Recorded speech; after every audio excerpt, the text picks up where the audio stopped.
Sejam bem-vindos a mais um episódio do SexyCast, o podcast da comunidade Sexy Canvas. Eu sou a Aline Jones, a host desse espaço de troca, de aprendizado, de insights. E o que mais me interessa é que a jornada do convidado sirva de inspiração para a jornada de vocês. E hoje eu tô com um convidado muito especial. Um milionário, que eu gosto sempre de começar por aquilo que eletrifica. Vamos eletrificar a ganância. Falar, não é qualquer pessoa, eu preciso escutar esse cara. Porque esse cara deve ter coisas que podem me dar pistas de como eu chegar onde eu quero chegar. Seja muito bem-vindo, Daniel Orlean. Obrigada por ter aceitado o convite.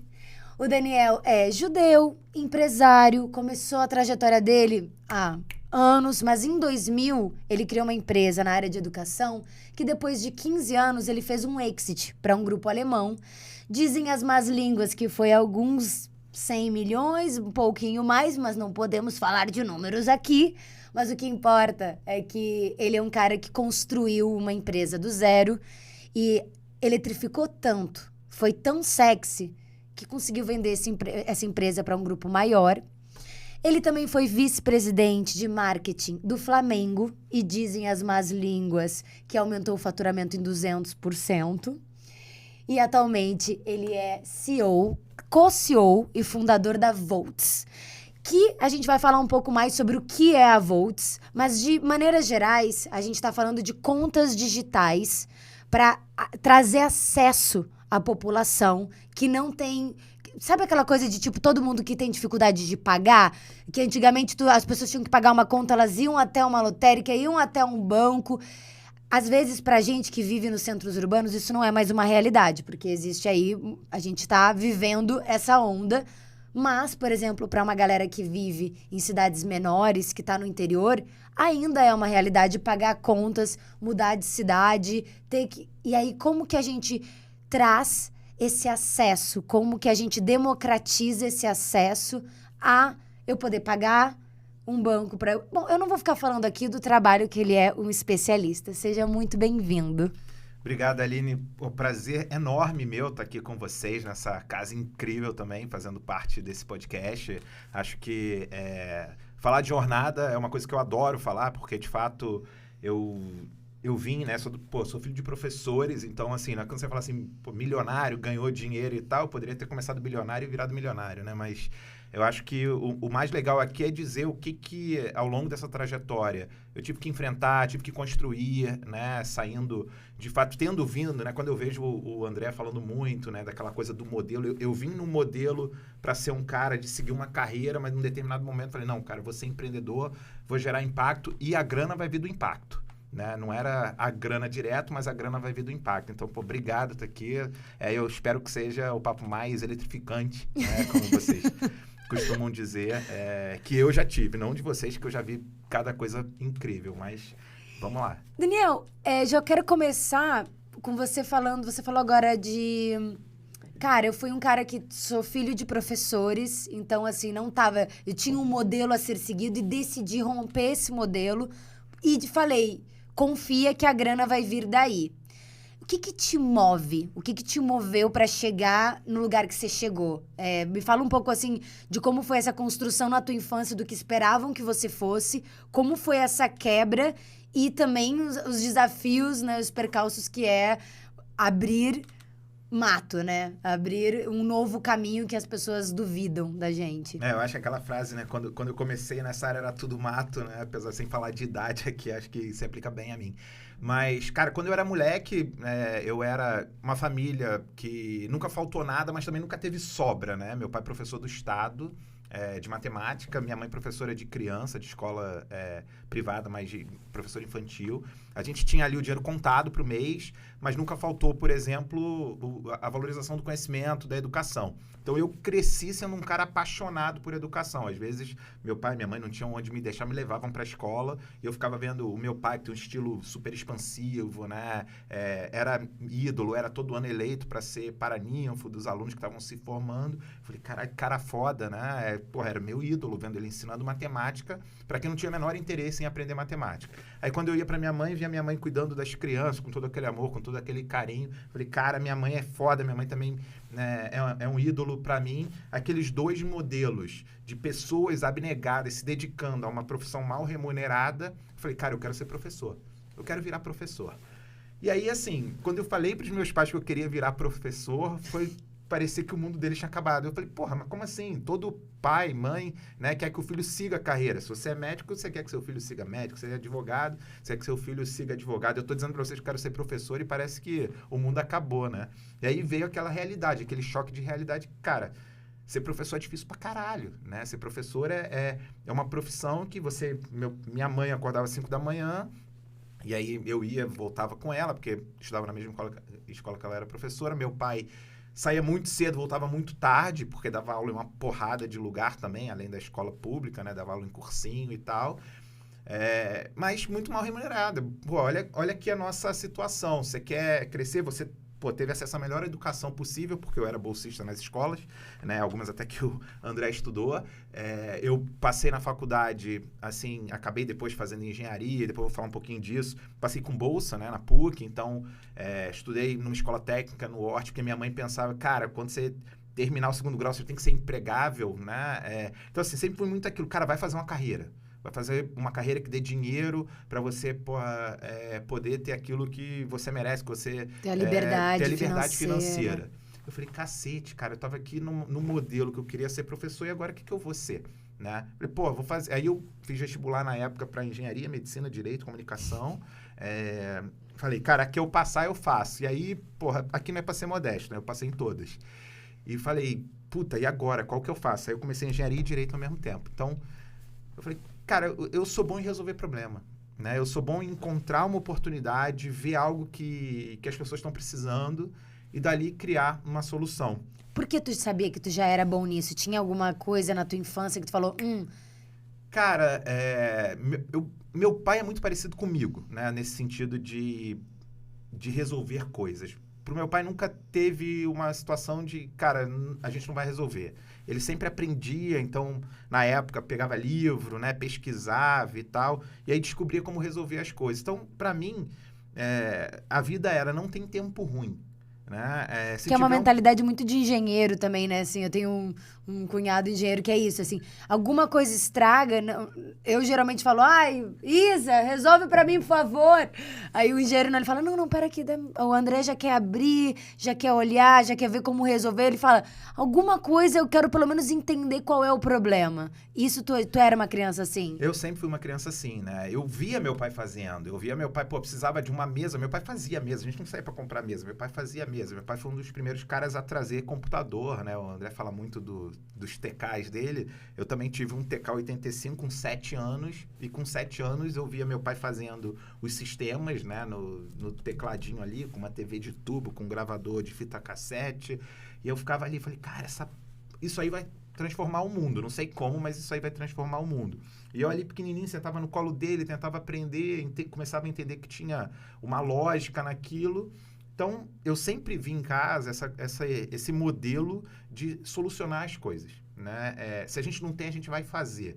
Se a gente se quebrou, a gente vai consertar. Então, eu fui crescendo muito com essa pegada. É uma coisa que você falou também, né? Eu venho de uma família judia e as famílias judias, né, em geral, valorizam muito essa questão do aprendizado, do empreendedorismo, de gerar impacto, de ter ali aquela rede da comunidade, caso você faça algo e dê errado, né? Então eu falei, cara, eu não nasci para seguir um modelinho de carreira, fazer um concurso, crescer numa empresa, não. Eu vim para testar coisa, experimentar coisa, meter a cara na parede se for necessário, mas resolver problemas. Então vem desde pequenininho isso, vem, né, desse modelo familiar de resolver coisas. Então eu falei, cara, é isso que eu quero para minha vida, resolver problemas. E daí vem, né, eu ter virado empreendedor depois. E até eu vou fazer uma pergunta super pessoal, mas como o André também é judeu, a gente passou por um colégio, que é onde eu faço aula de cavalo, e era um colégio bilíngue, e eu falei, como é ali na aeronáutica, eu falei, nossa, aqui é super seguro. Aí eu pensei, a gente podia colocar os nossos filhos aqui. E aí ele falou, não, eu vou colocar num colégio de comunidade judaica. E aí a gente entrou numa microdiscussão, assim, porque, enfim, eu não sou judia, e a gente falou, mas será que aqui é mais seguro? E ele falou, mas tem algo na comunidade que é importante e que também é, às vezes, um jeito de te diferenciar profissionalmente no futuro. E aí, agora eu queria te perguntar, tu acha que tem isso de, se você fosse eu, você colocaria num colégio de comunidade judaica? Você sente que isso seria uma oportunidade, um privilégio a mais que eu estaria dando para os filhos? Cara, ao mesmo tempo é muito fácil e muito difícil responder essa pergunta, né? Porque tem uma característica, eu acho que na verdade é um aprendizado nosso, né? Não é uma questão inata, de como a gente foi muito perseguido ao longo de toda a história, desde o início. A gente sempre valorizou muito aquilo que a gente se tornava, né? Então, assim, meus avós fugiram da guerra, deixaram tudo para trás, né? E eram muito bem-sucedidos na Polônia e tiveram que deixar para trás. O que eles trouxeram para cá? A garra, o que eles tinham aprendido, a vontade de empreender, a vontade de transformar, a vontade de recomeçar. Eu coloquei meus filhos em escola judaica, tenho 2 filhos, né? Uma menina e um menino. Eu sou presidente até dessa escola, assim, é uma escola comunitária, então eu sou presidente pro bono, junto com uma diretoria profissional e outros diretores voluntários.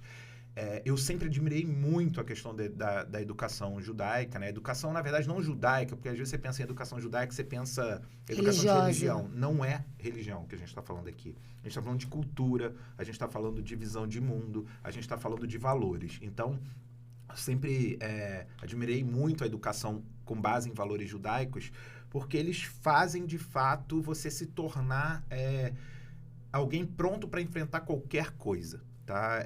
Alguém pronto para ter exatamente esse modelo que eu falei, né? Que eu olhei no meu pai, que eu olhava no meu avô, né? Olha, até hoje no meu avô, que tem, 99 anos, né? E, ainda forte, um touro, né? Ainda se dedicando a várias coisas. Desde moleque ou desde menina, a gente é preparado para aprender a aprender. Então, fala muito da questão de estudar a Bíblia, né? A Torá, os livros sagrados. Mas eu tenho para mim, numa visão mais laica, né, uma visão laica da religião, digamos assim, filosófica da religião, que tudo isso é preparado para quê? Para você desenvolver a disciplina, o gosto, né, a valorização da leitura, de contar história, né? Todo mundo fala, hoje storytelling. Cara, a gente faz storytelling há 5.000 e cacetada anos, né? E isso, de alguma maneira, te dá uma preparação para enfrentar uma mudança de país, criar uma empresa, enfrentar, sei lá, ter que construir um país, né? Como, por exemplo, foi a Constituição de Israel. Quando você olha hoje Israel, um país minúsculo, né? Com poucos recursos naturais, que é o país onde você tem, né? Que você tem mais startups, mais inovação, mais tecnologia do mundo. De onde vem isso? Dessa valorização do aprendizado, da valorização da discussão, do debate, da pergunta, né? Eu lembro muito das minhas discussões com meu avô que nunca tinha uma resposta certa, sempre tinha uma pergunta a ser feita. Então, se eu falava assim, isso aqui é A, ele falava, e por que não B? Né? Eu falava, isso aqui então é B. Ele, não, mas peraí, você tinha falado que é A, agora que você falou que é B, como é que você saiu de A para B? Foi só porque eu falei? Então, sempre tinha aquela valorização desafio, de desafiar. Eu acho que a palavra é exatamente essa. A gente é desafiado desde cedo. Desafiar a não receber algo como regra, como lei, mas olhar por que aquilo está sendo proposto, né? Por que a gente está olhando dessa maneira. Então, eu sempre valorizei muito isso.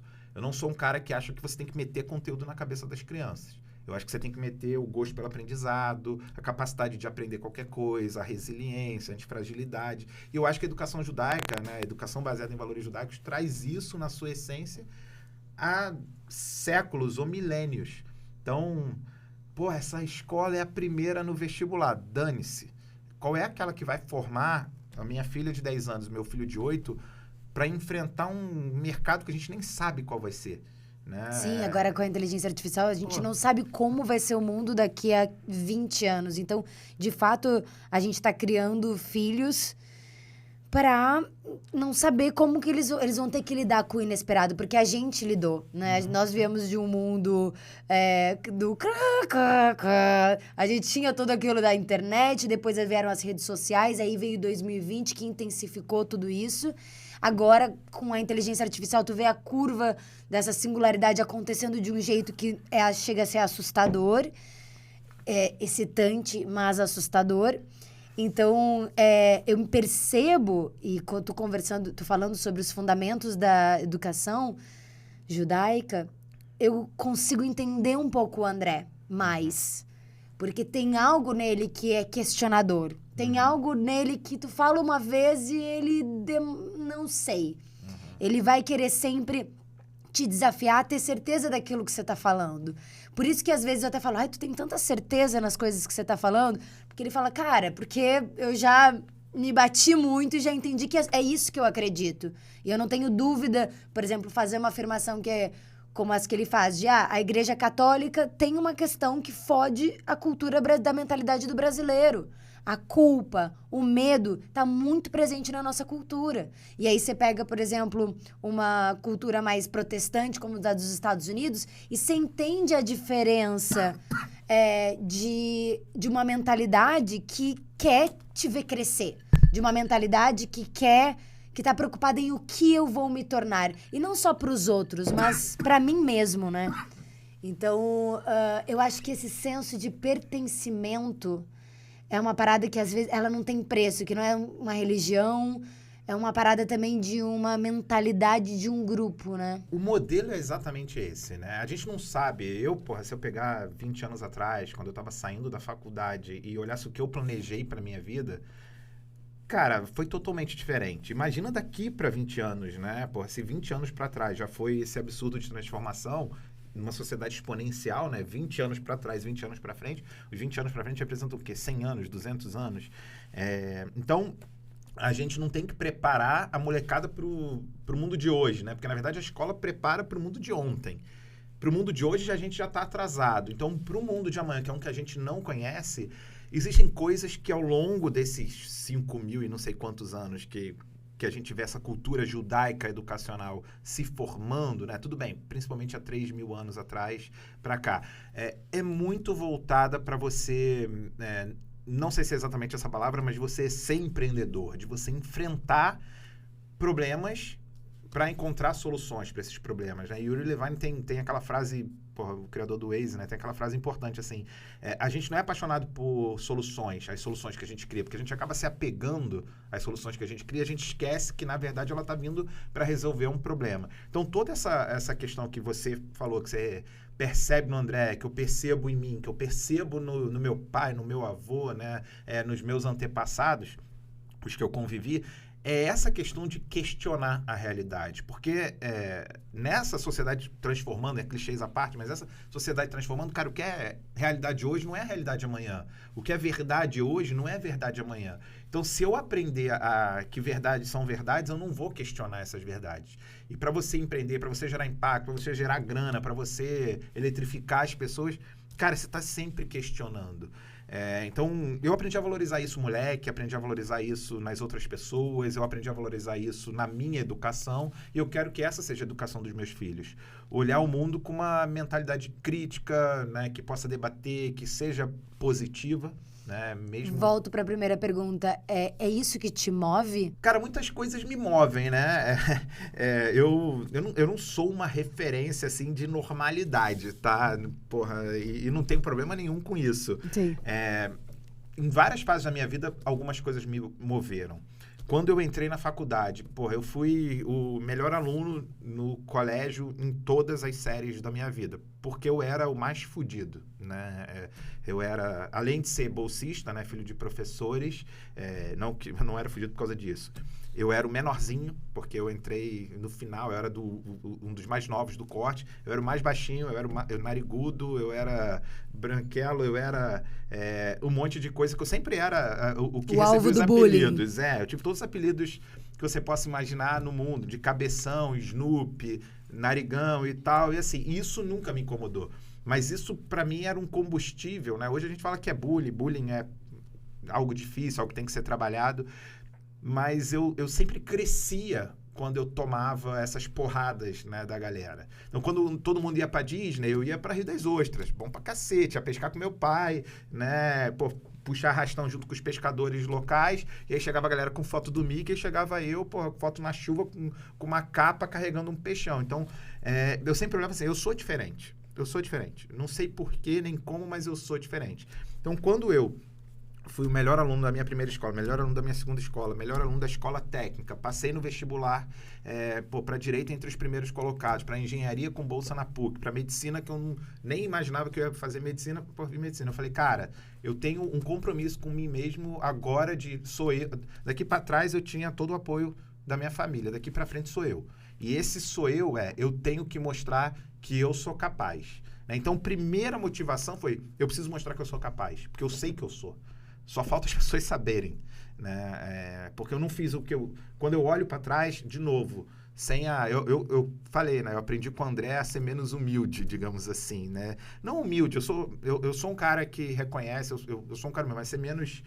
Aquele autodepreciativo, né? O autodepreciativo, tipo, eu não sou tão bom. Não, cara, no que eu me propus a fazer ao longo da minha vida, eu fiz diferença. Quando eu entrei na faculdade, eu falei, cara, é um mundo novo. Eu já não era o melhor. Entendeu? Eu vim do mundo que eu era o melhor. Aí eu chego, conheço um cara que, tirava 10 em tudo e eu tirava 8. Eu falei, esse cara é foda, né? Virou meu sócio depois, abri com ele minha primeira empresa. Eu falei, a inveja vira... pode ser que seja inveja. A gente tinha uma inveja mútua, sabe? Eu tinha inveja dele porque ele era um cara muito foda de fazer prova, de tirar 10. E ele, de certa forma, né? E, o cara que eu amo, assim, ele tinha uma inveja de mim que eu era o cara descolado, criativo. Comunicador e tal. Na faculdade de engenharia, eu era comunicador, né? Na faculdade de direito, eu era engenheiro, que eu fiz as duas juntas durante um tempo. Então... e aí a gente acabou se encontrando ali. Cara, eu admiro em você isso, você admira em isso. Vamos construir uma parada junto? E aí a gente, né, 5 anos depois, fundou a nossa primeira empresa com outro sócio também, um cara muito bom, né, que ele costumava dizer assim, eu sou o nerd que vai dar certo. Naquela época, o nerd não era o cara que gerava admiração, né? Era o cara que gerava zoeira. E ele falava, o André fala muito isso, se eu não me engano. Sim. E esse, o primeiro, que é o cara mais inteligente, um dos caras mais inteligentes que eu conheço, que é o Cristiano. O segundo, o Chicão, que era o nerdzão, tecnológico e tal. Falando, cara, a gente faz um trio foda. E a gente vai fazer uma empresa foda. E aí a gente fundou, em 99 para 2000, a primeira empresa. E aí, nessa hora, lembra que eu falei que eu queria ser professor? Né? Nessa hora, eu falei assim, bom, se eu não vou ser professor, eu vou trabalhar com educação e conhecimento de alguma maneira. E aí a gente fundou uma empresa na área de educação e conhecimento, no ano 2000. 3 engenheiros fundando uma empresa de educação e conhecimento, porque naquela época começava a bombar tecnologia para educação, né? De pegar aquilo que acontecia numa sala de aula e como é que eu posso aplicar tecnologia para levar isso aqui para milhões de pessoas. Educação à distância, plataformas educacionais, ano 2000, né? Hoje, o produto de vocês é educação, né? Principalmente. Sim. Naquela época a gente ainda estava... capinando o mato. EAD, assim, às vezes a gente falava assim, e-learning. Aí o pessoal chega, quem é esse e-learning? Né? Porque ninguém sabia o que era. Parece uma piada sem graça, mas é verdade. As pessoas falam, e-learning, quem é e-learning? E a gente falou, cara, esse negócio de e-learning, educação à distância, isso aqui tem um futuro. E a gente começou a primeira empresa. Então, cara, o que me moveu? Primeiro, eu vinha um garoto, né, que... é difícil, eu sou privilegiado, né? Mas é difícil falar que eu sofria. Mas no meu mundo ali, eu tinha vários privilégios, né? Judeu, branco, né? Numa escola de elite e tal, mas nesse contexto eu era o menorzinho, né? Eu era o que sofria. Quando você olha o mundo, você vê que tem gente que sofre por muito mais coisa.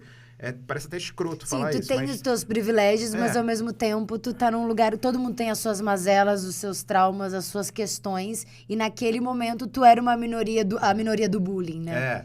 Eu não era o mais popular, eu não era o que viajava pra Disney, eu não era aqueles white people problems. Né? Mas, cara, era isso. Na minha cabeça eu tava sendo alvo. Eu falei, agora eu vou provar pra todo mundo que eu sou foda. Né? Então, minha primeira questão foi... E aí eu cheguei na faculdade e falei, eu não sou mais foda. Mas se eu não sou mais foda e eu consigo me juntar aos mais fodas, eu viro foda junto. Né? Então, eu sempre tive essa questão de estar perto de quem é bom. Sabe? Hoje você fala assim, né? Você é a média das pessoas. Cara, não importa se eu sou a média, se eu sou... Se eu fiz networking desde os meus 12 anos. Eu falei, quem é bom aqui? Quem é bom aqui? Do aluno ao professor. Eu estava sempre perto de quem era bom. Eu não estava perto de quem me puxava para baixo. Isso é uma parada que eu acho que tem a ver com o judaísmo também, né? Tem a ver de você formar uma rede que você vai ajudar, mas que você, de alguma maneira, também vai ser ajudado. E pessoas que querem te ver crescer. Porque eu sinto durante toda a minha vida, porque eu também fui uma pessoa muito crítica e julgadora, que eu tinha uma zona de conforto de criticar, e aí eu vou escutar a tua trajetória e eu vou encontrar, mas será que... nananã. E, de repente, eu comecei a perceber que eu tinha pessoas ao redor de mim que faziam isso comigo, com as minhas conquistas, com a minha jornada, com a minha história. E aí chega um momento, acho que da maturidade mesmo, que você fala assim, cara, eu cheguei até aqui e eu me dediquei tanto, eu tenho meu lugar de privilégio, óbvio, mas eu não quero que ninguém me coloque pra baixo, eu não quero dar o direito pra ninguém de duvidar, de me colocar... Não! E aí, nesse momento, é que eu entendi o quão era importante estar perto de pessoas que querem te ver crescer e que estão dispostas a te puxar se subirem também, né? Cara, e Aline, pra mim, isso é a regra número 1 do sucesso. Claro que a gente tem, Sexy Canvas, 7 pecados, câncer interior, todas essas paradas. Mas, antes de eu conhecer tudo isso, pra mim, a melhor coisa, a coisa mais importante pra você crescer na vida, claro que depende do teu... da tua preparação pessoal e tal, mas você pode ser o cara mais preparado do mundo. Se você não tá num ambiente que te joga pra cima e que te empurra pra baixo, e você não for uma pessoa que seja resiliente a isso, você tá ferrado, tá? E eu percebi isso muito cedo, tá? Eu percebi isso muito cedo. Eu falei, na faculdade, quem é bom aqui? E eu fui me colar com as pessoas boas. E eu mostrei para elas que eu também era bom, de certa forma. Porque se a pessoa era boa, sei lá, em engenharia, tecnologia, eu era bom em vendas, em comunicação, em networking, em criar relacionamento, em jogar o clima para cima, em vender uma ideia. Eu sempre fui bom nessa questão de vender sonho, vender ideias. Então, o cara podia ser o melhor técnico do mundo, né? Melhor programador do mundo. Se ele não tivesse alguém bom do lado dele para vender aquilo que ele estava criando, ele não ia chegar muito longe. E se você fosse um cara muito bom vendendo e não tivesse um produto sólido, alguma coisa que fizesse diferença na vida das pessoas, você também não ia chegar a lugar nenhum. Então, meu primeiro grande aprendizado foi me aproximar de gente boa. Então, isso passou a me mover. Então, se eu precisava provar que eu era bom, eu cheguei ali e falei assim, cara, eu não sou o melhor, tem gente melhor do que eu, mas se a gente conseguir se juntar, a gente cria coisas muito mais potentes. Então, esse foi meu segundo motivador. E aí, cara, quando eu me formei, terminei ali a faculdade de engenharia, porque eu acabei abandonando direito, né, e tal. Quando eu me formei na faculdade de engenharia, eu falei, cara, agora eu preciso construir uma empresa foda. Eu preciso construir uma empresa que resolva problemas reais. Eu era apaixonado por educação, por conta dos meus pais. Eu comecei a entender da tecnologia para educação à distância, por conta do ambiente que eu estava, né? Eu me aproximei a gente que estava pesquisando, trabalhando sobre isso. Falei, cara, esse é um espaço de mercado que não existe ainda tão bem, mas vai existir, vai crescer, né? Então, a gente conseguiu antever ali, uns 10, 12 anos, um mercado que depois ia bombar, de 2010 a 2020, até hoje também é um mercado que cresce pra caramba e tem muita novidade boa vindo. E aí, quando eu fundei essa empresa, né, eu falei, cara, agora não quero ser só empreendedor, eu quero ser empresário de verdade, né? Eu quero, comecei uma empresa, me ferrei e tal, não sei o que. Cara, eu quero que essa empresa seja algo independente de mim. Porque é meio estranho, né? Eu brincava com todo mundo assim, cara, eu tô construindo essa empresa porque eu quero ser inútil. Eu brincava assim, em 2016, né? Eu quero ser totalmente inútil na empresa. Eu quero chegar aqui, ver se tá tudo bem e ir embora. E aí eu vendi a empresa em 2015. A galera fala que eu superei a meta, que eu virei inútil antes. Porque quando eu vendi a empresa, eu acabei saindo. E foi uma surpresa pra ti vender a empresa? Tipo, tu imaginava que isso ia acontecer na tua trajetória? Ou tu buscou esse lugar do exit? Ou foi algo do tipo, nossa, jamais imaginei que um grupo se interessaria por uma ideia minha e jamais imaginei que a minha ideia pudesse valer tanto. Então, de novo, assim, foi uma construção ao longo do tempo. Quando a gente começou a empresa, ela nem era exatamente uma empresa de educação. Ela se dedicava, num primeiro momento, a tentar trabalhar o conhecimento interno das empresas. Não quero entrar em coisas muito técnicas, né? Mas, assim, tinha muita empresa de EAD surgindo, de ambiente de EAD, né? LMS, de conteúdo EAD. Eu falei, cara, o que está faltando? Está faltando uma empresa que ajude as outras empresas a organizarem o conhecimento que elas produzem. E às vezes fica meio perdido, né? Então a gente começou a fazer isso para algumas empresas, de criar base de conhecimento, né? De base de especialistas, você encontrar quem é a melhor pessoa sobre determinado tema. Isso a gente fez 2000 a 2003, 2003 a 2006, em algumas fases da empresa, dentro da PUC, né, dentro da universidade, e depois dentro do Instituto Gênesis, que é a incubadora da PUC. Em 2006 a gente foi para o mercado aberto total. 2006 a 2010, crescendo a empresa. Naquela época eu pensava assim, cara, essa empresa vai crescer, pô, vai ser minha vida, né? Vou ficar... Não virei funcionário de empresa grande, como minha mãe imaginava que eu ia virar, mas eu vou fazer uma empresa grande para fazer minha carreira nela.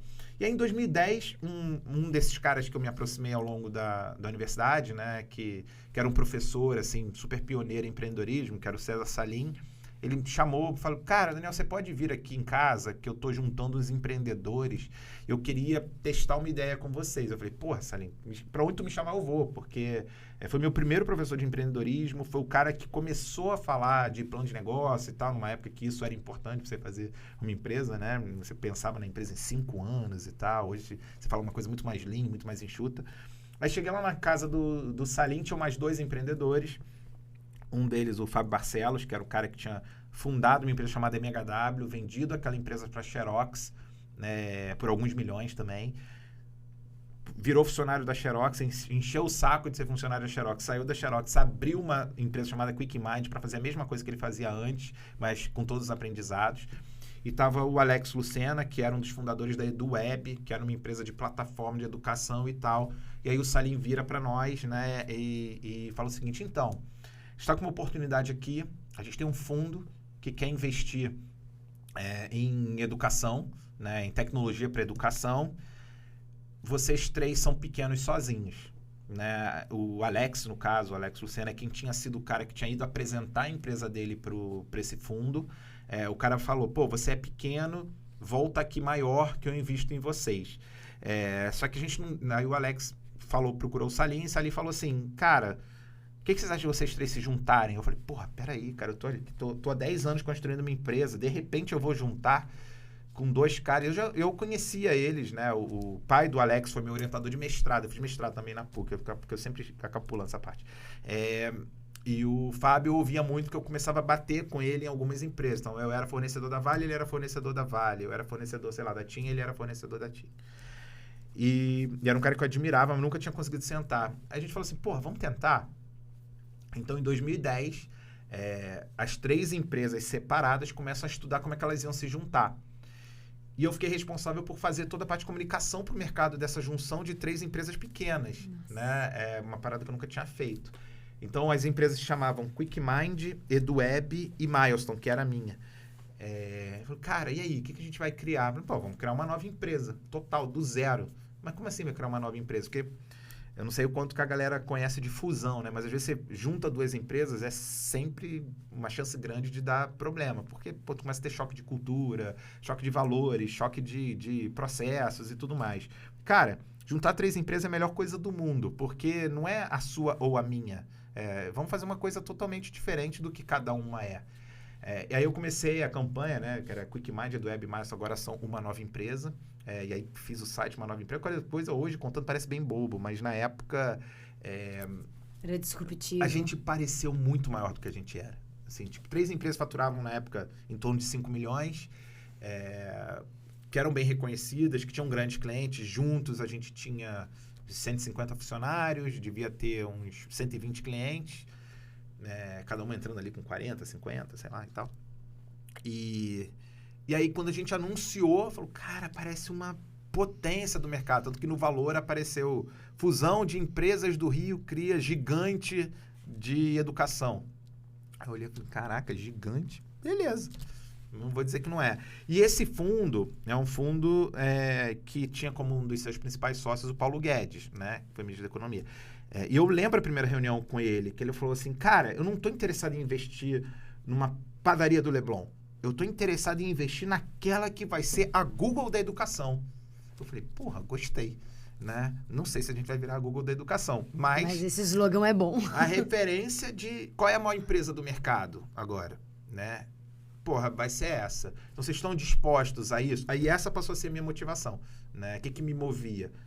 Do moleque que tinha que se provar pro moleque que tinha que fazer parte daquela rede, pro moleque agora, que moleque nem era mais moleque na época, já tinha acho que 32 anos, agora eu quero construir a maior empresa de educação do país. E aconteceu, né? A gente saiu de ser uma empresa de 140, 150 funcionários, faturamento de 15 milhões de reais, para em 2 anos e meio, com o investimento do fundo do Paulo Guedes na época, que chama BR Educacional, a virar uma empresa de 150 milhões, né? Na verdade, 2 anos e meio a gente estava faturando 75 milhões. A gente se fundiu com a nossa maior concorrente em 2013.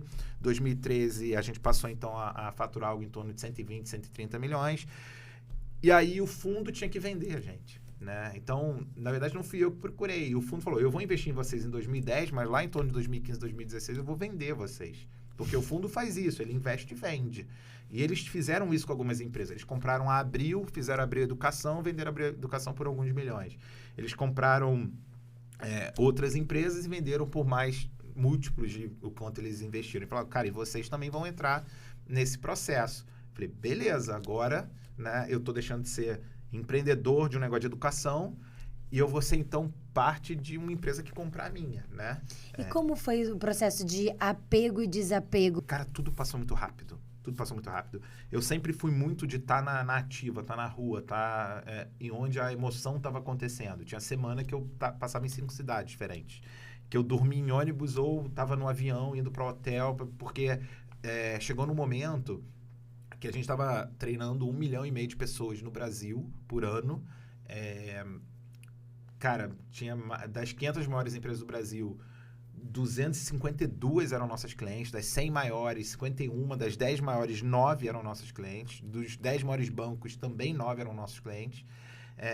E aí tinha sei lá, um treinamento para todos os vendedores da Vivo, né, em todas as capitais. Cara, eu ia, porque eu tava ali no dia a dia, eu tava, me emocionando junto. Nesse meio tempo, meus filhos nasceram, eu conheci minha mulher, né, numa viagem para Israel, tive minha primeira filha.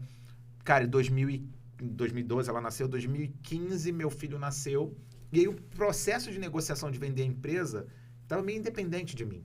Eu estava ali naquela roda viva de, Vivo, Vale, Petrobras, Natura, Avon, Santander e tal, vivendo os negócios dessas grandes empresas. Então, assim, eu não fui funcionário de carreira de uma empresa, mas eu passei por mais de 200 empresas ao longo desses anos.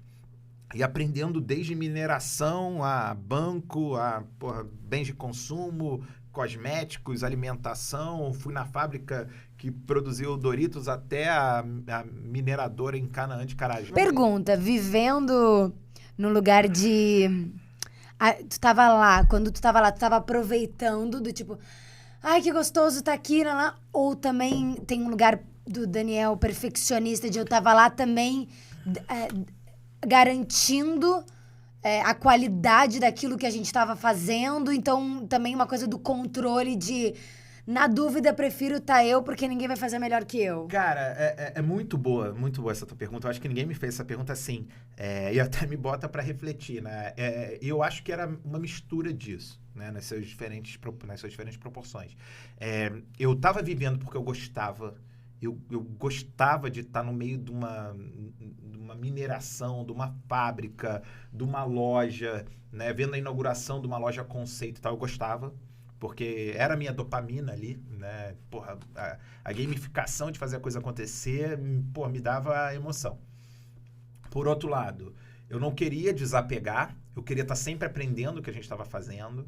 Então, tinha um pouco assim, de medo de perder, né, não o controle, mas o medo de perder o bonde. E tinha um pouco do perfeccionismo. Assim, durante muito tempo, eu era muito perfeccionista. Então, eu queria altíssima qualidade, excelência daquilo que a gente estava entregando, né? A gente treinava 1,5 milhão de pessoas por ano. A gente atendia mais de 200 e tantas empresas.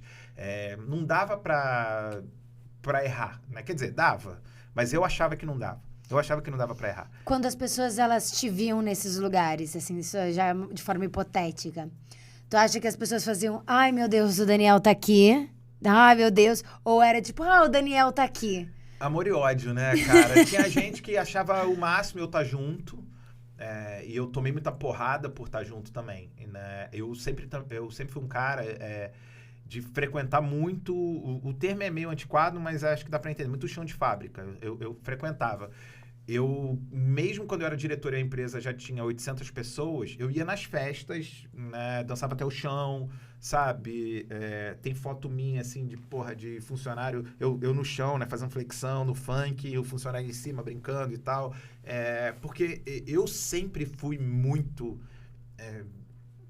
do chão, da raiz, sabe? Não, tá muito claro a tua eletrificação de pertencimento. E Tipo, aí- não tô aqui brincando, não quero estar sozinho. Então, a vaidade pode até existir, mas eu não quero estar num pedestal sozinho, né? Sim, Tem algo sim. que me interessa, que é estar no grupo. Eu sou bastante assim também. Não, e só, desculpa te interromper, mas não era só vaidade, assim. E aí eu não quero usar o termo errado, mas tinha um pouco de luxúria também nessa pegada. Queria transar. Não sexualmente falando, né? Nesse sentido. Mas eu queria Libido. estar na emoção. Eu queria estar me sentindo desejado ali. Entendeu? Se desejado, cara, o Daniel que criou essa porra, o Daniel às vezes eu tinha ideias de como fazer um projeto de treinamento e tal. Então era libido, né? Era de sentir desejado aquilo que eu tô criando. É pertencimento? Sim. Mas é também um pouco de luxúria de saber que aquilo tá acontecendo. Então, eu frequentava nesse sentido. E tinha gente que odiava. Falava, porra, o Daniel não confia na gente. Quando, na verdade, o Daniel quer fazer parte disso aqui. E eu falava muito assim... Eu tenho os melhores times, as melhores pessoas e tal. Eu poderia ficar fora ou eu poderia fazer parte. Cara, por que eu vou ficar fora? Me fez até pensar... Eu vou perguntar, inclusive, isso pro André, mas eu posso aqui fazer um brainstorm, que é...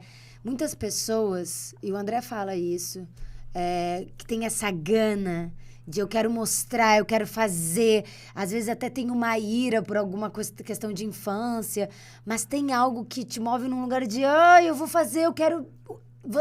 Vão me reconhecer, eu quero que me reconheçam. Esse lugar... no teu caso específico, teve o lance de quero pertencer a um lugar, isso sempre foi presente, nunca foi uma falta. Tu sempre esteve em lugares e criou lugares para pertencer e fazer a questão de estar numa festa com os teus funcionários de igual para igual. Não quero essa hierarquia assim, quero Sim. sentir o gostosinho de estar em grupo. Tu falou agora da luxúria, da libido, que é um pouco... A energia é criação, eu sou artista, então eu tô muito conectada com o lugar de criar algo. Então, eu vou ser bem dura comigo, com a minha criação, mas porque eu sempre agradeci, mas acho que tem um lugar que é ruim. Eu queria ser atriz e só serei feliz se for atriz, e se for atriz desse jeito como eu imaginei no mundo da minha cabeça, do sonho de uma criança dos anos 90. E a vida... ela é um poço de surpresas e um poço de frustrações também. Então, ao longo da minha vida, primeiro eu fui entender que aquele lugar da atriz que estava ali com o jogador de futebol, com o astronauta, existia uma carreira. Eu fiz faculdade, fui fazer universidade pública, vim para o Rio fazer Unirio também. Então, fui entendendo que ser atriz não era só trabalhar na Globo.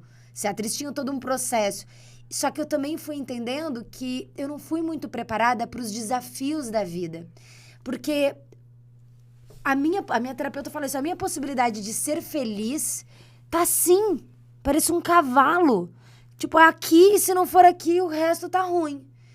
E eu sinto que é completamente diferente. Eu sinto, inclusive, que você se assemelha muito a uma postura que muitos alunos têm, que são pessoas que não estão apegadas do tipo, eu vendo esse produto, eu amo esse produto e eu quero muito que as pessoas percebam que é um produto válido. Geralmente esse aluno, ele acaba tendo mais problemas no processo do que talvez pessoas que seria eu, né? Eu percebo que quem tem mais facilidade são pessoas que têm uma postura como você, que claramente vem de uma educação conectada a esses desafios, que é mais do que estou apaixonado por fazer uma coisa específica. Tu, com 8 anos, uma pessoa, quero trabalhar numa fintech. Não. Vou vender minha empresa por não. Mas tu estava olhando para o que as pessoas estavam precisando, para onde que está o problema, como eu soluciono o problema dos outros. E aí eu sinto que a tua capacidade de ser feliz, ela tá mais ampliada. E até eu vou terminar com essa pergunta, mas... quis trazer a eletrificação da curiosidade, que é do novo. Ter um certo prazer e excitação, eletrificação pelo novo. Não quero isso que todo mundo já faz. Onde que tá uma coisa que é um problema e ninguém sabe como é a solução daquilo. Ali tem algo novo.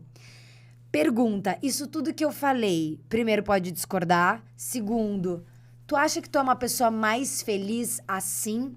Tipo, tu te considera uma pessoa feliz nessa gama de várias coisas? Porque, por um lado, eu poderia dizer também que tu é um puta de um vendido que tá tipo... Não faz uma... tu não trabalha com uma coisa que tu ama, ou tu não tem uma coisa, tipo, eu tenho uma vocação. Não sei, queria que tu falasse um pouco sobre isso que eu tô sentindo. Cara, o bom da arte, né? E desculpa, eu vou falar como leigo, tá? Mas é como leigo que procura perceber, né? O bom dos artistas e tal é porque essa leitura ela é muito, muito ampla, né? Então, eu acho que quando você fala tudo isso, eu reflito ao mesmo tempo, eu vejo que você teve uma leitura que eu nunca parei pra pensar dessa maneira, mas... Cara, é muito precisa, assim, não precisa no sentido que é certinha, mas é precisa de necessária, né, quase. Eu nunca botei assim, cara, eu quero ser isso e se eu não fizer isso eu vou ser infeliz. Eu já quis ser diplomata, chefe de cozinha, ator, né, inventor, comediante e tal, e eu de alguma maneira experimentei tudo isso na vida. Né? Experimentei. Eu tenho essa energia da criação, ela é muito forte em mim. Eu fico o dia inteiro criando. Então, assim, até coisa que eu nunca falei pra ninguém, né? Eu tenho perfis fakes meus, né? De Instagram e tal, que o que eu não tenho coragem de postar no meu, eu posto nos meus outros perfis. Assim, eu fiz curso de palhaçaria, de stand-up, né? Enfim, muito pra me entender. Fiz 5 peças, né? De comédia a drama. Fui assistindo direção de peça. Então, assim... fiz curso de gastronomia nos Estados Unidos, depois eu trouxe o que eu aprendi no curso de gastronomia, apliquei na educação, fiz... E em todos esses momentos que tu estava vivendo, por exemplo, no teatro ou no curso de gastronomia, tinha algo em você que falava, talvez eu possa fazer isso pro resto da minha vida? Ou sempre foi a aí título... vem o que você falou do novo, né? Vem o que aí vira fraqueza. Eu sempre tive essa coisa da criação, mas uma criação pragmática. Não era uma criação, digamos, filosófica. Era uma criação de, cara, eu tô criando isso pra quê? Sabe? Eu tô criando isso pra resolver alguma coisa. Eu tô criando isso pra mim. Então, eu acho que o artista tem um pouco disso que você falou, né? Do criar sem pragmatismo, talvez. Né? Posso estar enganado, aí você Sim, me nem corrige. tudo é... Nem tudo tem um fim. Mas pra mim, se eu criar uma piada, se eu criar uma história, se eu criar sei lá, um curso, eu quero saber para que eu vou usar aquilo. Então, eu sempre tive essa coisa da criação pragmática. E o novo, de fato, assim, eu nunca me vi na vida fazendo durante muito tempo a mesma coisa. Né? Fazendo durante muito tempo. Eu posso ficar 20 anos com a mesma empresa. A Fero foram 15 anos, né, de Milestone até a Fero, construindo minha empresa. Mas ela era diferente a cada ano. Se você pega alguém que tem uma carreira numa grande empresa, que fica 20 anos, né, fazendo a mesma coisa, não são 20 anos de experiência, né? São 20 anos fazendo a mesma coisa. E eu sempre busco o novo. Então, eu faço isso na Volts, eu fiz isso na Fero, eu fiz isso quando eu saí da Fero, vou fazer sabático, fiquei 2 meses num sabático, né? O sabático mais rápido do mundo. Na verdade, foram 3 semanas, mas até eu entrar na coisa que de 3 semanas a 2 meses... no sabático explica só pra quem não sabe. Então, muitos empreendedores e executivos e tal, depois de fazer uma longa jornada em alguma coisa, né, uma longa jornada como executivo ou como um próprio negócio que vende e tal, para um tempo para fazer aquilo que, sei lá, quer, gosta, né? Seja, vou fazer o Caminho de Santiago, vou fazer, sei lá, vou ficar um ano... Seria dentro da comunidade Sexy Canvas exercitar o Selfie 3, que a gente fala, que é tipo... O momento onde o Selfie 2, tu tá ali querendo ganhar dinheiro, querendo fazer, conquistar, construir. E o Selfie 3 é quando tu tem tempo e dinheiro pra fazer as coisas que você gosta, testar versões, falar, será que eu sou aventureiro? Se eu gosto de acampar, quero mergulhar. Só que a gente sempre fala que durante o teu Selfie 2, tu não pode ficar na ganas de dinheiro, dinheiro, dinheiro, dinheiro, dinheiro, dinheiro, porque vai chegar no Selfie 3, tu não sabe quem tu é, tu não sabe o que você gosta. Então, tu precisa... dar essas pitadas de Selfie 3, que seria ano sabático, processo de autoconhecimento, tomar uma ayahuasca, fazer um curso de mergulhador, fazer uma viagem para um lugar com uma cultura completamente diferente, que é quem sou eu em todos esses lugares, né? Não, é 100% isso, né? E posso te falar, eu sofri muito por causa disso. E eu sofri muito nas relações por causa disso. Os meus sócios, né? Esses dois caras que eu admiro pra caramba da Fero, né? Ou da Milestone, que começaram comigo na PUC, eles são pessoas mais, digamos assim, normativas, talvez, né? Não sei se é a melhor palavra para falar. É aquela vida, né? Porra, eu sou engenheiro, eu fui empreendedor, vendi a primeira empresa, abri uma outra empresa, tenho minha família e tal. E o Daniel sempre foi o Self 3 junto com o Self 2 e tal. O loucão. Trabalhava pra caralho, zoava pra caramba também ao mesmo tempo.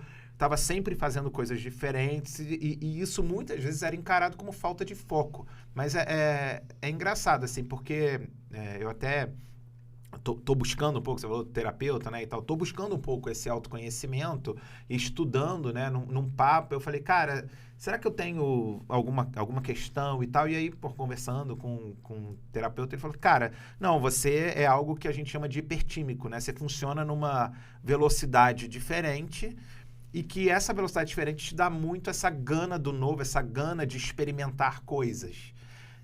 E eu, a minha vida inteira, fui de experimentar, né, coisas, assim. Eu ia te perguntar como tu lidava com isso na questão do utilitarismo, né, do pragmatismo, porque querendo ou não, todas essas coisas, no final das contas eu penso assim, eu sou um homem pragmático, então eu estou fazendo isso para me alimentar de criação, não tá num lugar profissional, mas tu tinha uma volta do tipo, agora eu tô aqui brincando, mas agora é sério, preciso ganhar grana, preciso fazer minha vida acontecer, preciso ser o provedor da minha família, whatever.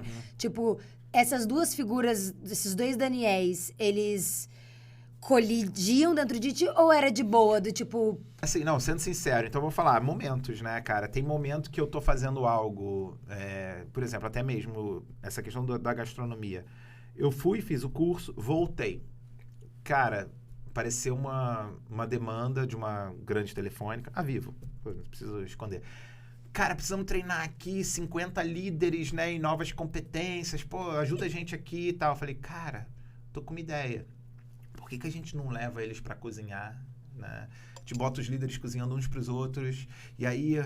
Dessas competências aqui, estão falando de trabalho em equipe, planejamento, né, servir ao cliente e tal, não sei o quê. Cara, dá pra gente fazer um negócio fantástico.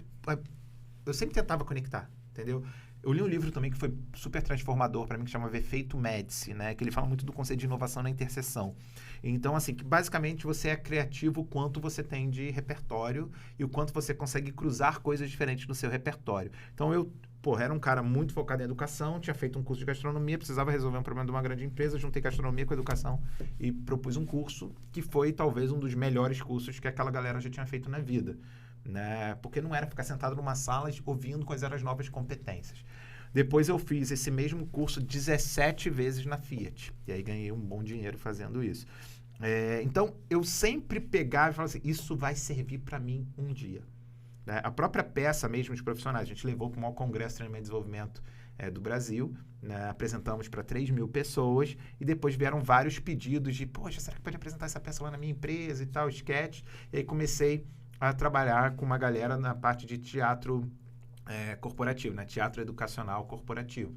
Então, eu acabei incorporando aquilo no meu dia a dia. Claro, tem coisa que eu faço que é para mim mesmo, né? Só que, por outro lado, que eu falei, né? Voltando à questão, é que bom daqui é que a gente viaja, né? Depois a gente volta.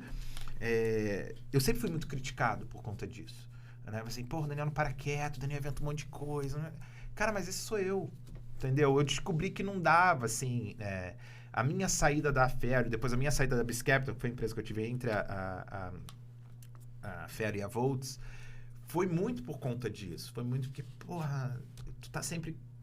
trazendo coisa nova, quebrando processo, deixa a gente sossegar um pouco, né? Os alemães, quando compraram a minha empresa, eles viraram para mim e falaram o seguinte, cara, Daniel, a gente acha que você não tem perfil de empresa alemã. Eu falei, o que tem que fazer um executivo de empresa alemã? Isso. Eu falei, não tem mesmo. Né? Fiquei puto, porque eu estava sendo demitido da minha empresa. Você já perguntou isso, eu estou voltando. Eu estava sendo demitido da empresa que eu demorei 15 anos para construir. Só que eu olhei e falei assim, cara, eu queria ser inútil no ano que vem. Estou sendo inútil agora, tá tranquilo. O que isso vai representar para mim? Cara, tu vai receber tanto de dinheiro para vender a empresa e ir embora. Eu falei, legal, e aí? Eu posso trabalhar com educação amanhã? Não, você vai ter um não compete de 5 anos. Aí eu falei, porra, 5 anos é muito tempo, cara, vamos fechar em 2. O cara, tá bom. Aí eu fiquei puto pela segunda vez, né? Porque eu falei assim, tô sendo demitido e os caras têm menor medo de eu competir com eles. E aí, fui pra casa, né? Minha esposa sempre, porra, me joga pra cima pra caramba, isso é importante. Ela falou, cara, pô, tu já reparou que assim, que agora você vai poder passar um tempo aqui com a gente, né? Meu filho tinha 3 meses, foi no mesmo ano que meu filho nasceu. Passa um tempo aqui com a gente, relaxa, porra, ganhou dinheiro e tal, né? Você nunca imaginou que você ia ganhar esse dinheiro na vida. Vamos curtir um pouco. Falei, beleza. Aí 3 semanas depois eu tô na praia, de saco cheio na praia já, né? O André conta muito a história dele, né? Eu, assim, eu não passei por nenhum momento que tenha sido crítico, de ter tido depressão, alguma coisa e tal. Mas eu tava de saco cheio já, de não fazer nada, sabe? E aí tava procurando essas coisas, feito curso de surf e tal, não sei o quê. Aí toca o telefone do meu ex-sócio, que vendeu junto. Ex-sócio não, sócio, mas que era meu ex-sócio na empresa. Aí, a galera da Monax tá querendo que a gente vá pra São Paulo. Aí eu falei, porra, Monax é aquele fundo de venture capital, né? Fodão e tal. Eles mesmo. O que eles querem? Não, eles falaram que o pessoal da Bertelsmann, a Bertelsmann foi a empresa alemã que comprou a minha. O pessoal da Bertelsmann disse que a gente não tem perfil de executivo de empresa alemã, mas a gente tem perfil de empreendedor foda e eles querem investir na gente. Eu falei, mas investir o quê? Não temos nada. Não sei, fala pra gente ir lá. Aí a gente foi pra São Paulo, aí tivemos lá com os sócios, né, da Monax. Eu falei, e aí, a gente quer investir no próximo projeto de vocês, o que vocês estão pensando? Eu falei, não tô pensando nada, eu ia tirar um sabático. Ele falou, não, cara, vira empreendedor residente aqui. Eu falei, o que é empreendedor residente? Cara, você vem pra cá, e aí você vê nossas teses de investimento, vê se alguma te agrada, pô, tu pesquisa, monta um plano e tal, apresenta pra gente, se a gente gostar, a gente investe. Eu falei, caramba e tal, pô, mas a gente não pode fazer nada em educação. Eu falei, não tem problema, tem um monte de outros mercados, né? Tem health tech, fintech e tal, olha aí. E aí a gente virou empreendedor residente, assim, 3 semanas. Acabou o ano Acabou sabático. Meu sabático. Né? Na Selfie verdade, 3. A gente começou 2 meses depois, né? Então eu vendi a empresa em julho. Cara, passou agosto, passou setembro, outubro para novembro, eu tava em São Paulo como empreendedor residente da Monax. Aí eu falei, caraca, e agora? O que a gente vai fazer? Então, quando eu vendi, eu fiquei puto porque os caras estavam me demitindo.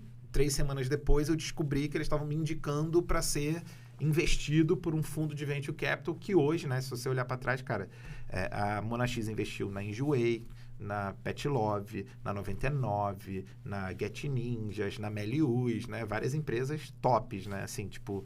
Tem uma coisa que você está falando que para mim é muito importante mostrar para quem está assistindo, que é algo que te torna único e que num primeiro momento parece que você é defeituoso, você não serve para ser um CEO dessa empresa, você tem um lugar que não funciona e dali a pouquíssimo tempo é justamente aquilo que te faz ser indicado para um outro lugar. Eu acho que tem essa importância da gente, a gente fala no Sexy Canvas que é o nosso sexy energy, né? A gente tem uma energia, a gente tem 3 ou 4 itens que eu bato o olho e falo, me eletrifica nesse lugar.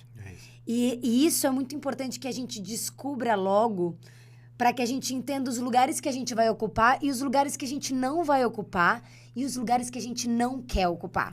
Porque a gente fala, não tem nada a ver comigo, isso não vai me levar para lugar nenhum, aliás, vai me levar para lugares que eu não quero ir.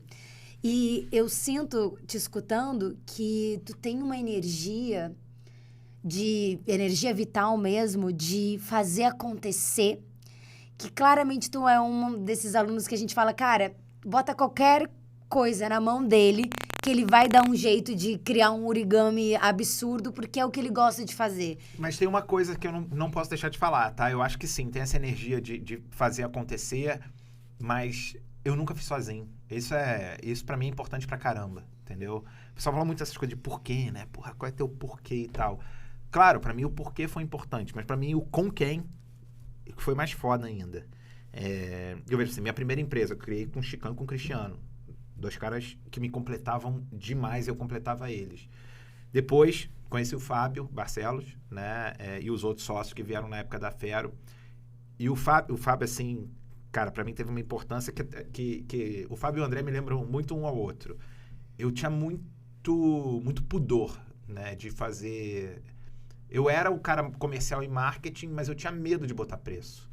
eu tinha medo de cobrar o valor que o negócio valia de verdade. E o Fábio falou assim, ele me chama de Danny Boy, né? Porque ele é um pouco mais velho que eu. Ele tem a idade do André.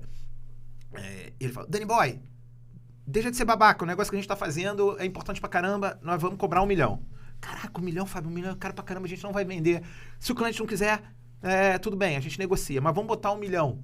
Eu falei, porra, Fábio, cara, tem certeza? E aí eu aprendi com ele, sabe? Porque um cara mais experiente, um cara também fazedor pra caramba, e me ensinou a botar preço. Eu lembro na época que eu ajudava meu pai no trabalho, eu sempre também achava que as coisas que meu pai estava fazendo, né, eram caras e tal. Por quê? Porque eu via sendo feitas e eu não dava o real valor. Né? E aí, dali, eu aprendi. Com o Fábio, eu aprendi a dar o real valor. Então, e agora, na Volts, que eu tenho o Thiago e o Dantas comigo, cara, o Thiago é o dual meu. Assim, você me vê assim com essa pegada da energia criativa e tal... E o Thiago é o cara que organiza e faz, né, a minha energia louca, às vezes, virar resultado, execução e tal, né? Claro, eu sou um puto executor também. Mas eu sou executor talvez caótico, às vezes. Caótico não no sentido de bagunçado, caótico no sentido de acelerado, de conexão de coisas que num primeiro momento não fazem sentido e tal. E o Dantas é o fiel da balança ali que ajuda a coisa a acontecer tecnicamente e tudo mais. Então... minha vida inteira, vai botar qualquer coisa na minha mão, eu vou fazer acontecer, mas eu vou puxar gente boa. Eu vou estar com quem é importante. Então, para mim, o porquê é legal. Mas quando eu tô com quem certo, potencializa demais e as coisas acontecem. É bem parecido com a dinâmica que eu tenho com o André, porque querendo ou não, nós dois, depois de 1 ano e meio, nós dois somos os CEOs, né? Ele é o expert, mas eu que também faço acontecer. E o André é um cara muito visionário, então ele tá sempre lá na frente, ele tá sempre pensando, tá sempre desconstruindo o que eu recém-construí, o que eu recém-executei.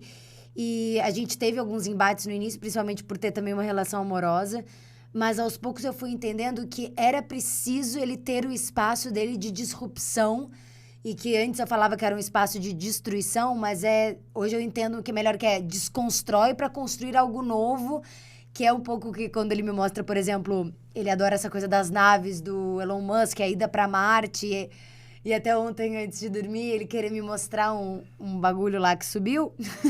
Aí ele falou, você vê porque você me ama ou porque você gosta um pouco? Eu falei, eu vejo porque eu te amo. Aí ele, tá, mas deixa eu te mostrar. E ele mostrando a paixão dele num lugar...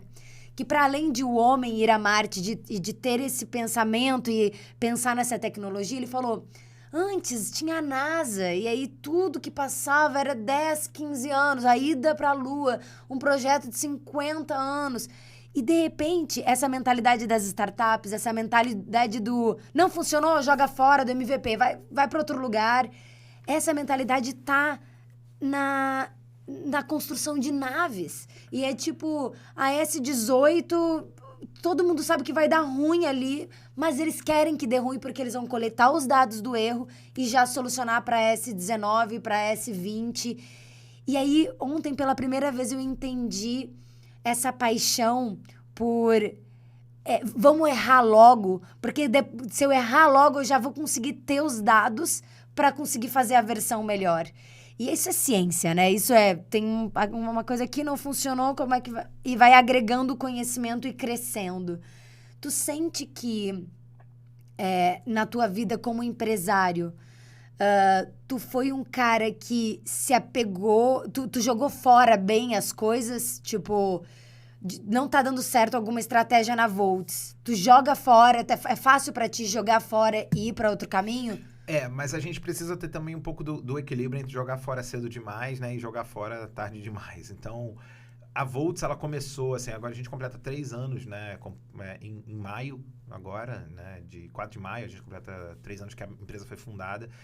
E quando eu olho, assim, o que a gente fez em 3 anos, eu falo assim, cara, a gente fez coisa pra cacete, assim, né, as pessoas do próprio Grupo Energisa, que é uma empresa de 118 anos, eles olham pra gente, né, uma empresa super sólida, né, muito focada em eficiência, missão crítica, né, porque é distribuição de energia. Eles olham e falam assim, cara, esses caras da Volts, como é que eles conseguiram fazer tanta coisa em 3 anos? Mas fazer tanta coisa em 3 anos, você tem que estar disposto a criar, testar, experimentar fortalecer ou desapegar. Então, a gente, no primeiro e no segundo ano, a gente abriu muito o foco, testou um monte de coisa, podou o que estava dando errado e fortaleceu o que estava dando certo. Agora, né, 2023, 24, 25, o que está dando certo tem que crescer. Então, sim, às vezes dá uma certa dor, né, de você jogar fora algo que você criou, mas principalmente, não porque o que você gastou de tempo para criar. Será que se eu tentar mais um pouquinho ainda dá certo? Né? Mas pegar, eu acho que o artista, né, e isso eu gosto de ter um pouquinho de artista. O artista, ele faz, cara, o que ele fez ficou para trás, assim, ele pode fazer um rascunho e jogar fora, faz uma música, não gostou, joga fora, faz uma música, não gostou, melhora, né, faz uma peça, acabou ali, ficou para a história. Quem viu, viu, quem não viu, quem não viu, já foi. Tudo bem que agora, com as novas redes, tecnologia, você vai gerando, né, uma cauda longa da tua criação ao longo do tempo. Mas eu nunca sofri por, cara, não tá dando certo, vamos para outra. Entendeu? Isso eu nunca sofri.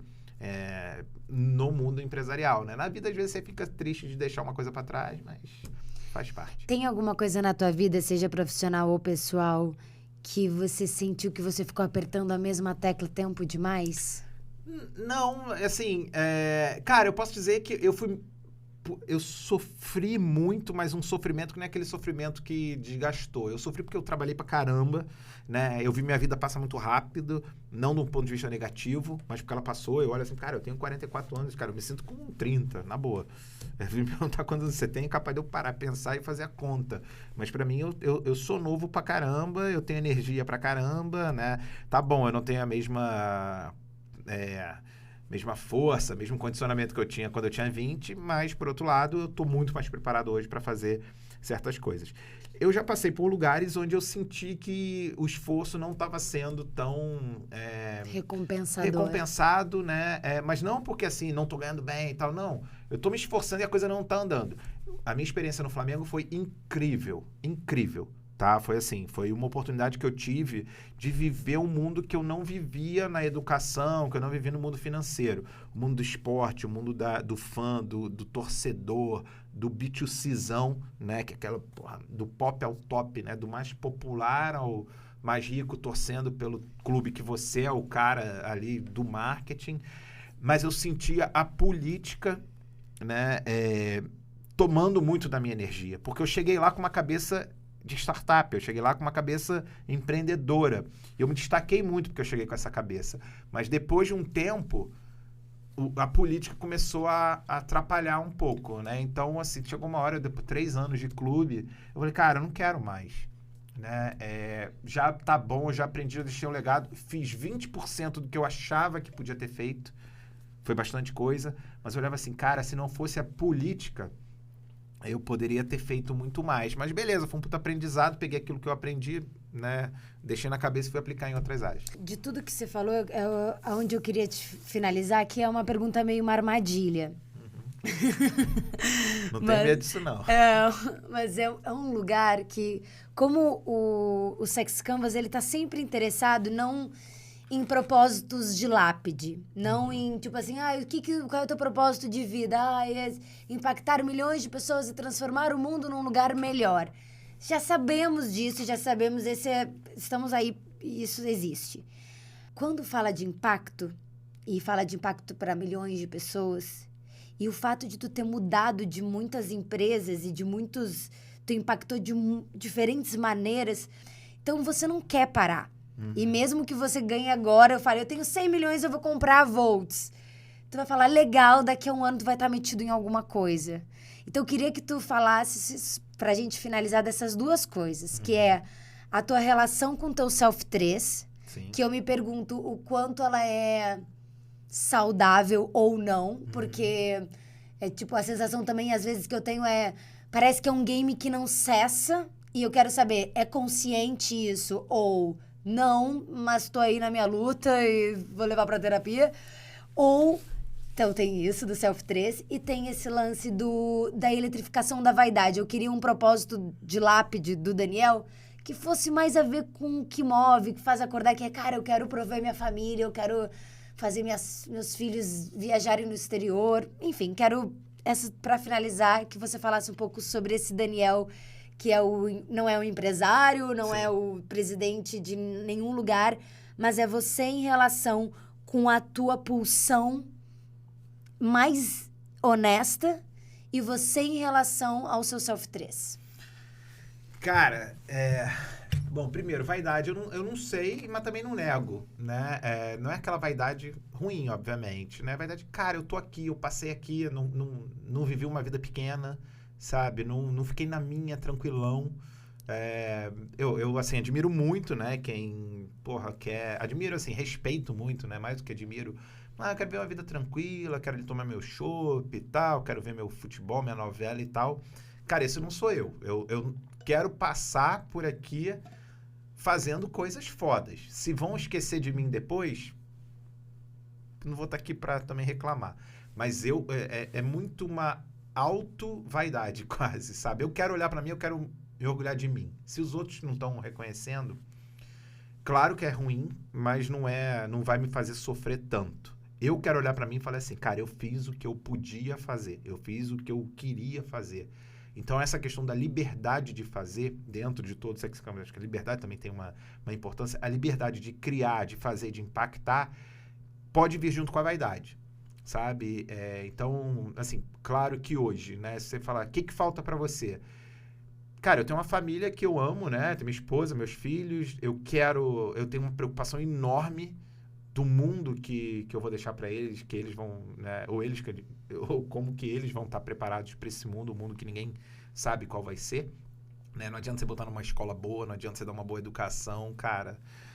Pode ser algo muito diferente do que a gente está acostumado. Então, hoje, a minha grande preocupação é ajudá-los a construir uma preparação para esse mundo que eles vão enfrentar. E isso, cara, não é questão de dinheiro, né? Você pode ter todo o dinheiro do mundo, que não necessariamente você vai conseguir fazer o melhor.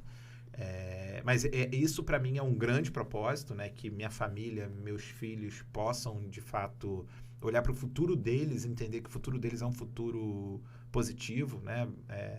Promissor, digamos assim. E aí eu não digo promissor de grana, de felicidade e tal. Eles é que vão escolher. Eles é que têm os motivadores deles, né? Mas eu quero que eles estejam preparados para esses motivadores. Então, minha filha é mais artística, meu filho, ele é lógico matemático, né? Então, assim, eu quero que eles consigam estar na plenitude, não cair nessa normose, né? E fazer o manualzinho. Então, isso para mim é uma grande preocupação. Eu sou um cara muito ativista comunitário também, né? Então eu tô muito presente. Eu não precisava ser presidente da escola, né? Eu tô lá presidente da escola. Eu não precisava ser do board de 3 instituições, que uma faz intercâmbio cultural, né, para jovens, a outra faz fomento ao empreendedorismo. Então eu não precisava estar lá. Eu tô lá, por que eu tô lá? É para eu fazer parte de algo? Pode ser. É vaidade isso? É senso de pertencimento? Né? Não sei. Mas o meu Self 3 já me colocou em frias e já me tornou muito feliz. Então, assim, não é uma coisa binária. Tipo, é bom ou é ruim. Cara, eu não sei se... eu sou meio prisioneiro do meu Self-3, sim, de fato. Eu quero construir coisas, né? O dia que eu parar de construir coisas, eu vou estar velho. Então, mesmo que eu esteja com 70, 80, 90 anos construindo coisas, eu vou estar feliz. Então, eu acho que é isso. Eu acho que você traz... Até quando você falou Self-3, agora eu ia te corrigir, eu ia dizer... Não, o Self-3 não é o lugar onde a gente constrói coisas. Porque, em geral, como as pessoas não estão no lugar que você tá, a gente fala que o Self-2 é o lugar de construir coisas. Mas eu acho que pela primeira vez eu tive uma conversa e esse insight de que o Self-3 também é um lugar de construir coisas. Por quê? Porque, em geral, quando a gente está falando com as pessoas que nos assistem da comunidade, a gente fica Self-2, constrói tua grana, vai atrás, tu tem que construir tua carreira, constrói, para você poder chegar no Self-3. E, em geral, a gente trata o Self-3 como esse lugar que é um pouco utópico para uma grande parte da população, que é esse lugar de eu tenho tempo e eu tenho dinheiro para fazer o que eu quiser. E a gente nunca dedica o tempo necessário para olhar para o Self-3. E pessoas como você, como o André, pessoas que já chegaram num momento da vida que tiveram tempo e dinheiro, vocês têm uma perspectiva sobre o Self-3 muito única. Porque é um momento do tipo... cara, o que eu vou fazer com o meu tempo? Eu tenho grana e você tem o poder. Não é tu não trabalha porque tu precisa sobreviver, porque tu precisa sustentar. Não. Tu trabalha porque você quer criar alguma coisa, você quer... E esse poder de escolha me fez pensar que o Selfie 3... Eu sempre vou pro Selfie 3 como um lugar utópico que é... eu vou ficar na praia curtindo de boa. E aí você fala, cara, eu fiquei 3 semanas na praia e falei... Legal, mas e aí? A vida não é sobre isso. Pra mim, não é. E é bom perceber que a gente tem que talvez explorar um pouco mais esse Selfie 3. Quando a gente fala que o Selfie 3 é testar versões de ti mesmo, é sobre isso. Isso também é construção. Só não é uma construção tão focada em ganhar grana, tão focada em hackear o game, em agilizar o processo de estabilidade financeira, mas é uma construção de si mesmo, de uma identidade, de um entendimento daquilo que a gente falou, do que te torna único e do que faz algumas pessoas falarem você serve pra nós nesse lugar e outras pessoas falarem não, você não serve aqui. E eu acho que me parece que nesses 44 anos de caminhada vivo na Terra, você passou por essa jornada de Selfie 1, Selfie 2, Selfie 3 e você tem bem claro quem você é e o que te move. Tanto que quando você fala dos seus filhos, eu poderia resumir que o que você quer é que eles sejam potentes e se sintam potentes, independente do cenário que a sociedade estiver no momento que eles estejam nessa potência. Mas eu quero me sentir vivo, eu quero me sentir potente e saber que eu sou capaz de cuidar dos desafios que é a vida e sou capaz de pescar as oportunidades. Porque eu acho que não tem nada pior do que tu encontrar pessoas que estão murchas, ou que estão perdidas, ou que estão batendo cabeça e num lugar. E tu fala, não, eu preciso criar esses seres humanos para que eles tenham essa pulsão de vida, que é uma pulsão de vida que eu tenho. Então, obrigada pelo papo de hoje. Foi muito bom poder trocar com um cara do teu nível e sentir que mesmo quando você já tá no Selfie 3, ainda tem muita jornada, não acaba. Tu só volta e aí tu descobre uma outra coisa e entra num novo ciclo. Você quer falar alguma coisa? Não, primeiro eu queria agradecer também, né? Eu já participei de muitos podcasts, mas acho que esse foi o que foi mais fundo, assim, e talvez o mais... Não sei nem qual é a palavra, né? De maneira mais diversa, né? Ao longo dessa trajetória. Quando eu fala da Volts, fala da Fera, fala da BizCapital, fala de como ser empreendedor. Cara, acho que aqui a gente falou de humanidade, né? Aqui a gente falou de energia, a gente falou de muita coisa bacana.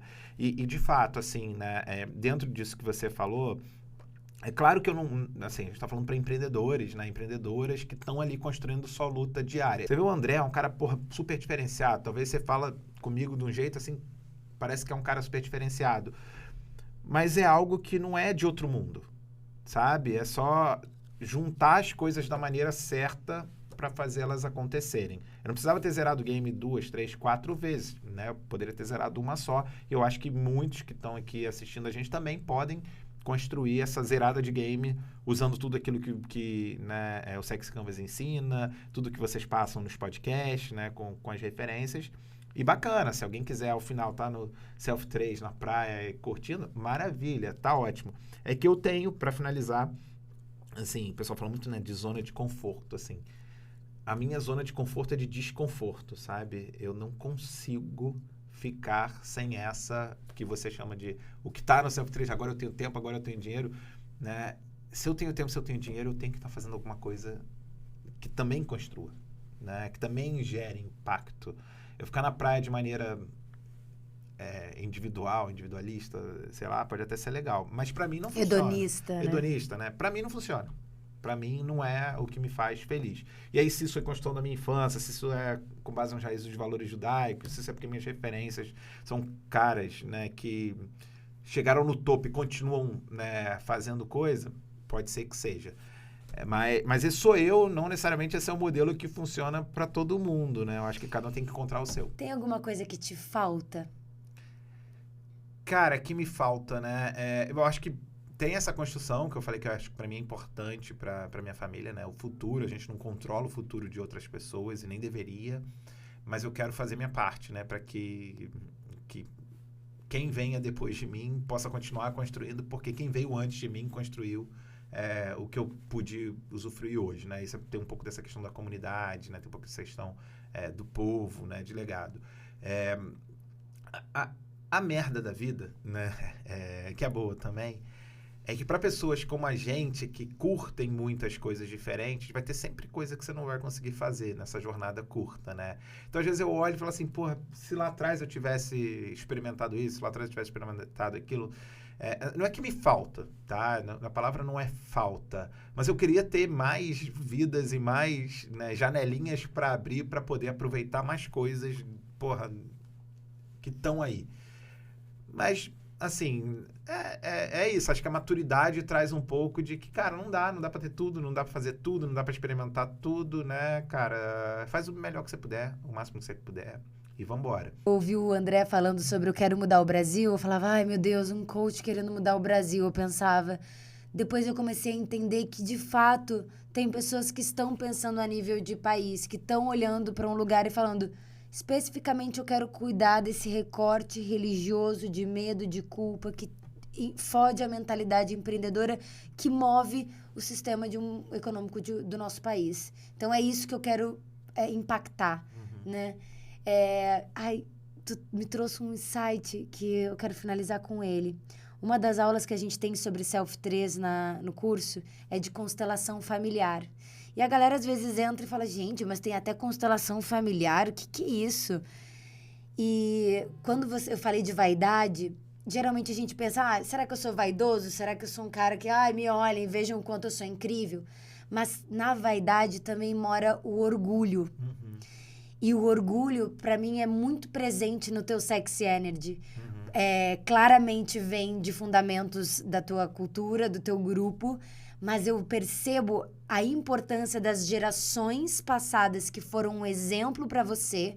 Geralmente a gente fala aqui no podcast de pai e mãe que fodem a nossa cabeça.